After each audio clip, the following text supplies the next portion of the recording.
नमस्कार मित्रों, पिछली वीडियो में देखा भीमा को बिच्छू काट लेता है। भीमा के गुरुजी भीमा को वैद्य जी के पास ले जाते हैं। भीमा के परिवार वाले भीमा के पास जाने लगते हैं। तभी कैलासा बुआ का बेटा आकर उन लोगों को रोक लेता है। वह भीमा के पास जाने नहीं देता है। तो आइए मित्रों, आप जानते हैं इससे आगे का। कैलासा बुआ का बेटा कहता है, अभी तो सिर्फ ये रो रही है, कल को मर भी सकती है। भीमा के पिताजी कहते हैं, ऐसे मत बोलिए बाबू साहब। फिर बुआ का बेटा चुप कराते हुए कहता है, क्यों ना बोले, हम बोलेंगे।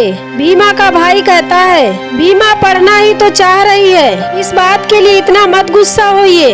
बुआ का बेटा गुस्से में आकर कहता है, बात पढ़ने की नहीं है, बात है जाने की। हमारे होते हुए तुम सब अपने मन का कैसे कर सकते हो। इस तरह से गुस्साते हुए कहता है, अच्छे से सोच लो, यहाँ से भीमा को स्कूल भेजना है या फिर घर जाना है और फिर वैसे ही जीना है। भीमा उधर से कहती है, माँ बहुत दर्द हो रहा है। तभी कैलासा बुआ का पोता पवन भीमा का बस्ता लेकर आता है और कहता है, 5 मिनट में दाह संस्कार भी। और कहता है, स्कूल की तरफ से संदेशा लेकर आए हैं, भलाई इसी में है, दोबारा स्कूल की तरफ लौटकर मत आना, नहीं तो कब के समय बिच्छू डंक मार दे, सांप काट ले या फिर कोई जहर दे दे, पता नहीं चलेगा। कोई स्कूल प्रशासन इसकी जिम्मेदारी नहीं लेगा, इसीलिए इस बस्ते का दाह संस्कार कर देते हैं, किस्सा तुम खत्म कर दोगी। भीमा के पिताजी भीमा के माँ से कहते हैं, अगर तू कहेगी तो शायद ये मान जाए, नहीं तो बिच्छू सांप जहर के चक्कर में फंस जाएगी भीमा। सभी लोग कहते हैं कहने के लिए। भीमा की माँ कहती है, भीमा देख क्या रही है, बस्ता बचा तभी तो जाएगी पढ़ने। पढ़ने की ख्वाहिश लिए हमारी बेटी मर जाए, इससे तो अच्छा है कि पढ़ने की लड़ाई में मरे। और भीमा आती है पवन के पास। तभी पवन का पापा कहता है, जला दे इसका बस्ता बेटा, इस बस्ते का अंतिम संस्कार कर दे। पवन कहता है, अभी जलाते हैं इसका बस्ता। तभी भीमा नीचे से एक पत्थर उठाकर कहती है, बाबू साहब हम पर तेल डालकर जला भी देंगे तो शायद हम माफ कर दे, लेकिन हमारे बस्ते को आग नहीं लगा सकते। भीमा की माँ ये सब देखकर खुश होती है। कैलासा बुआ का बेटा कहता है, भीमा तू हमारे बेटे को पत्थर से मारेगी। भीमा अपना बस्ता उठाकर कहती है, हम बस्ता उठाने के लिए पत्थर उठाए थे, हम क्यों मारेंगे किसी को पत्थर। बाबा साहब ने हमसे कहा है, जिसके हाथों में किताब आ जाती है वो पत्थरों से रिश्ता तोड़ देते हैं, और वो लोग वहाँ से चले जाते हैं। भीमा की माँ भीमा के पास आती है और पूछती है, अब दर्द नहीं हो रहा है, और भीमा के परिवार वाले भी चले जाते हैं। वैद्य जी कहते हैं, तुम सब लोग दुश्मनी क्यों ले रहे हो बड़ी बिरादरी वालों से। भीमा कहती है, आप एक बात बताइए, जब बीमारी बड़ी होती है तब आप उससे दूर भाग जाते हैं या फिर लड़ते हैं। लड़ते हैं तो फिर वही हम कर रहे हैं। वैद्य जी भी चले जाते हैं। भीमा अपनी माँ से कहती है, माँ हमें तो लगा था शायद तुम भी कह दो कि भीमा लौट जा, छोड़ दे पढ़ाई, लेकिन तुम सबके खिलाफ चली, हमारा साथ दिया। भीमा की माँ कहती है, कैसे साथ नहीं देंगे हम, तुम्हारा सपना पूरा होते हुए देखना है हमें। गुरुजी कहते हैं, एक माँ में इतनी हिम्मत मामूली बात नहीं है। एक बेटी के जान के सामने बेटी की शिक्षा के चुनाव, ममता का ऐसा चुनाव कम ही होता है। भीमा की माँ कहती है, मास्टर साहब हम तो उस बिरादरी से हैं जिस बिरादरी के बाबा साहब हैं, और लोगों से सुने हैं कि बाबा साहब की पढ़ाई का बचाव हमेशा से उनकी माँ भीमा बाई करती आई है, और उन्हीं से ही समझे हैं। अगर भीमा को पढ़ाकर बाबा साहब जैसे बनाना है तो हमको भी हर मोड़ पर सही फैसला लेकर भीमा बाई जैसे बनना होगा।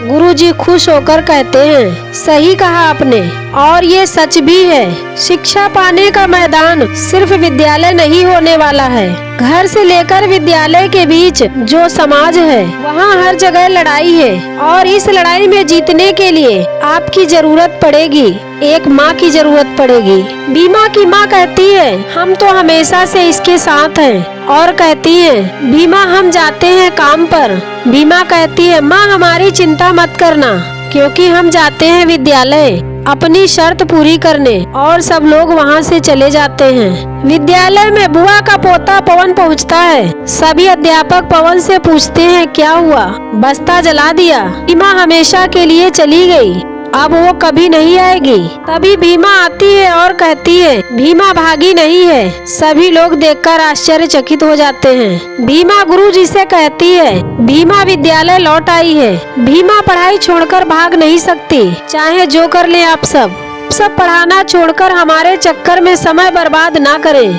क्योंकि हम यहाँ पढ़ने आए हैं, ना कि आप सबका समय बर्बाद करने।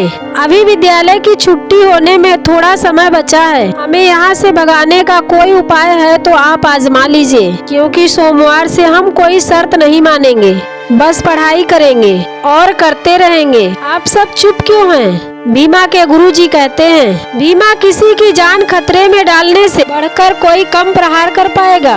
अब इनके पास कोई उपाय नहीं है तुम्हें यहाँ से इस विद्यालय से भगाने का। हेडमास्टर साहब कहते हैं कटकुट मास्टर साहब, आप ये मत भूलिए कि आप इस बिरादरी से हैं। आप दफ्तर में आइए, आपसे कुछ बात करना है। और वो लोग वहाँ से चले जाते हैं। भीमा बहुत दुखी है। तभी बाबा साहब जी आते हैं और कहते हैं बधाई हो भीमा, बहुत बहुत बधाई हो, तुम जीत गई ये लड़ाई।